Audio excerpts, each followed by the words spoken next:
नया टॉपिक, नया दिन, नया टॉपिक, बलवन। 1266 से 1286, ठीक है। बलवन सुन लो पहले। दासवंश और सल्तनत काल का सर्वश्रेष्ठ शासक, सर्वश्रेष्ठ देखो, संस्थापक कुतुबुद्दीन ऐबक, वास्तविक संस्थापक इल्तुतमिश और सर्वश्रेष्ठ शासक बलवन। इसे गोरी ने एक जमालुद्दीन नाम का दास व्यापारी था, उससे खरीदा और खरीदने के बाद ये योग्यता के बलबूते पर चालीसा का सदस्य बना और चालीसा के सदस्य बनने के बाद इसे नासिरुद्दीन ने उल्लू खान की उपाधि दी और इसने अपनी बेटी का विवाह नासिरुद्दीन से किया। ये 4.5 फीट का था, बोना था, पर अपने आप को कभी छोटा नहीं समझता था। ये यूं कहता था, मैं ईरान का उच्च वंश अफरासियाब वंश का हूं।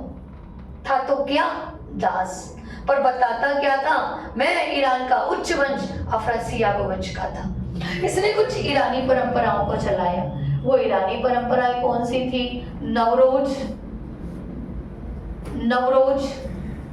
सिजदा और पाओस। ये नवरोज, सिजदा और पाओस ये क्या थी?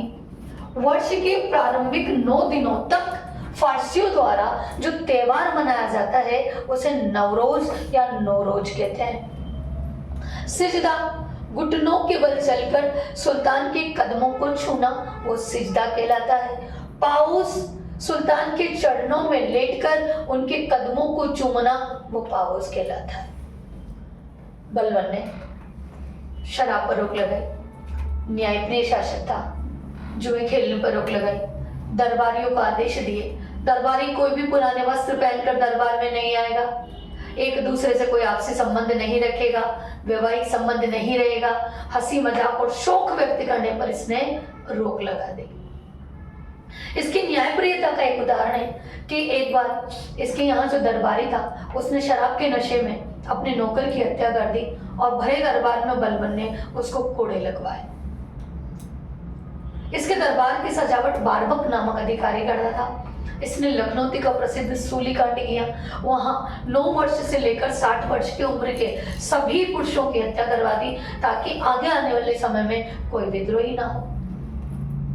1285 में इसका जो बेटा था मोहम्मद, वो बंगाल अभियान में भेजा गया और उस समय उसकी मृत्यु हो गई। इसने सक्रिय गुप्तचर व्यवस्था को अपनाया, सीमा पर नए दुर्गों का निर्माण करवाया, पुराने दुर्ग की मरम्मत करवाई। बलवन की नीति रक्त और लोह पर आधारित थी। इसने सैनिकों को पेंशन देना प्रारंभ करवाया, बाद में बंद की, फिर पुनः चालू करी। ऐसा इसने काम किया। इसने 3 व्यक्ति जिनकी नीति रक्त और लोह पर आधारित है, बलवन, सरदार पटेल और बिस्मार्क। ये अपने आप को देवी और राजस्व सिद्धांत पर काम करता था। ये अपने आप को ईश्वर का प्रतिनिधि कहता था। बलवन 1286 में अपने बेटे मोहम्मद के गम में मारा गया। बलवन की राजधानी राय पिथौरागढ़ या लाल महल मानी जाती है और बलवन को लाल महल में ही दफना दिया गया क्योंकि अपने बेटे के गम में यह मारा गया। क्योंकि इसने 2 चीजों पर रोक लगा रखी थी, हंसी मजाक और शौक व्यक्त नहीं करेगा, तो ये किसी से अपने बेटे का गम बता ही नहीं पाया, इस कारण इसकी मृत्यु हो गई।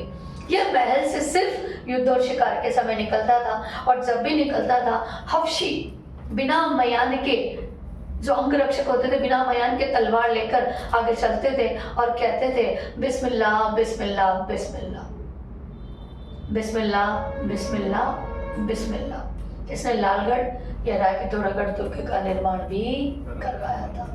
नमस्कार, बलवन इज एंड।